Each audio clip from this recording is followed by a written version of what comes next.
So it's King D back with another one, and I'm in a good mood. So how about another story time? My treat. Now this one goes back a long time ago. A long time. I must have been about 20.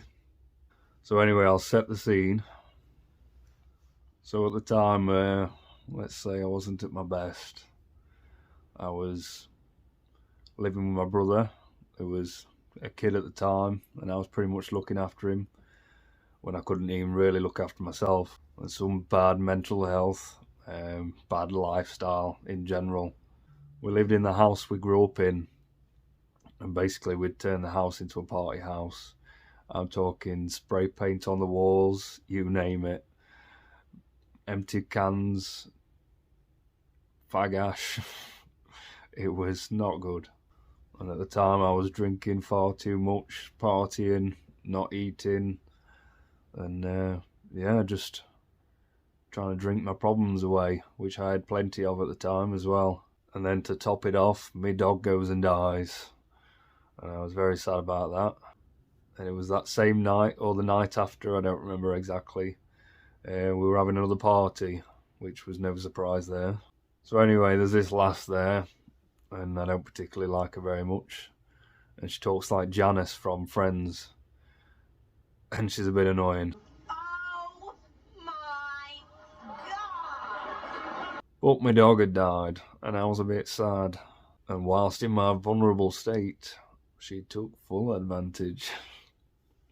Or am I just making excuses? I don't know. Either way, I shagged her. Which brings me back to Janice. You ever seen that Friends episode where Janice is in labour? The noises she was making.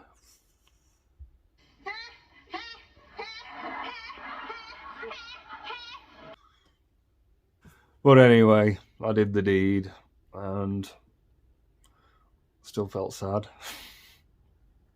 Anyway, about a week later, we're having another party. And guess who turns up again? There she is. And she's giving me the look like she wants round two. Well, I didn't. So it gets to about 11 o'clock. And I'm thinking, I'm going to go to bed because I'm getting a bit drunk here. And I could see her getting ready. So I sneak up to bed, and I've got a lock on my bedroom door and all. Don't ask me why. So I lock the door. Sure enough, and this is what I hear afterwards from my brother, she's going, I'm really horny. And she said, do you think it'd be alright if I wake your brother up? Well, he knew the score, and he's thinking, Don't think so, no. I don't think so. But he doesn't say that, does he? And next thing you know, she's on her way up the stairs, and she's knocking on my bedroom door. Now I'm wide awake, and I can hear her knocking on the door. And the knocks start getting louder, and I'm thinking, she does not want to quit. So I pretend to snore. Eventually she gets the hint, and she goes back downstairs. Looking back, I think I had a problem saying no. So anyway, it was around that time I went to a gig anyway. It was a mate's gig, and I meet a lady. And she was a very pretty lady as well. And me and her got talking anyway, and we exchanged numbers. And I've been talking to her a little bit. And Halloween was just around the corner. So I'd already had plans anyway. My mum had a pub not too far away from where I lived. And she was having a big Halloween party there. So I was going to that. So I did arrange to meet this other lady downtown after the Halloween party at my mum's pub. So I turn up at my mum's pub, and I'm dressed as a convict in the prison outfit. Now this is the icing on the cake to this story, so stick with me. So I'm at my mum's pub, and we're all having a good time, and I'm having a drink. And my mate's there, who was working for me at the time, and he had a big van. And he was going to give me a lift into town afterwards. So I thought, bang on, sounds good to me. And all's going well. Then all of a sudden, who turns up? This lass. And she comes straight for me. And I'm not happy. I didn't even know she knew I was going to be there, but somehow she did. And she's following me around and getting right on my nerves. So I have a word with my mate anyway, and I said, when we're going, we're going to have to just go. And don't let anyone know we're going and just disappear. Otherwise, she's going to try and tag along. So then it gets a bit later on in the night, and I'm ready to go.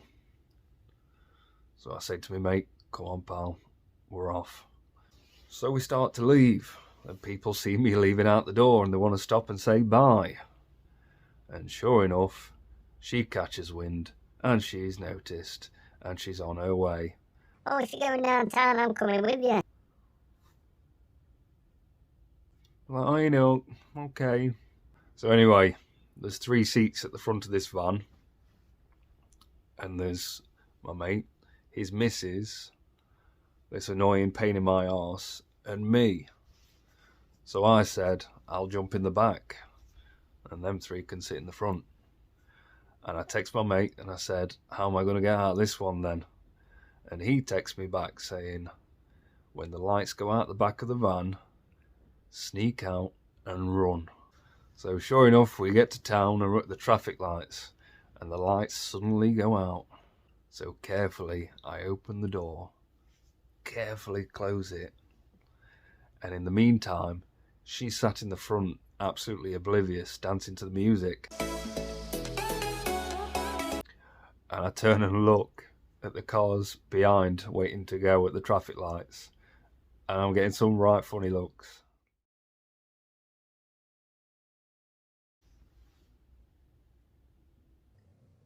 Wow, he's dreamy.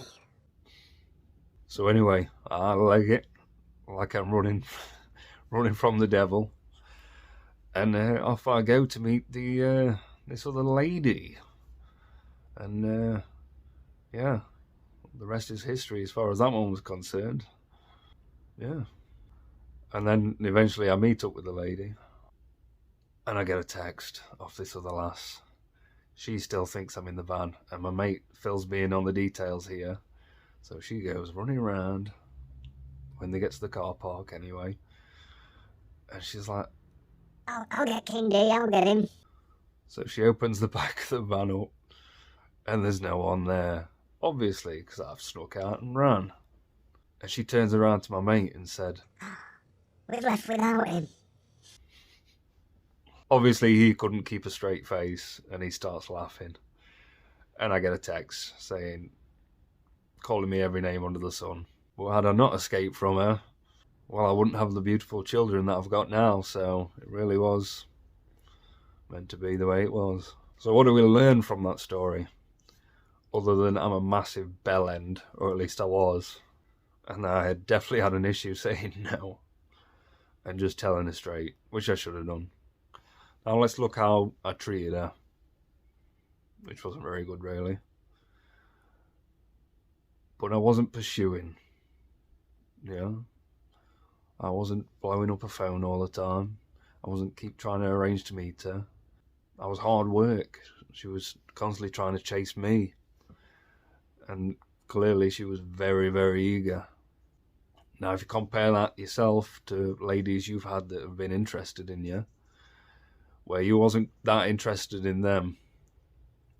Now let's compare that then to the women that you were really interested in. What were the results like then? Yeah, you had much better results from the one you wasn't very interested in. Now why is that? Maybe it's got something to do with the fact that your behaviour was different. You treated the one you really liked a lot different to the one you didn't like. So what can we learn from that?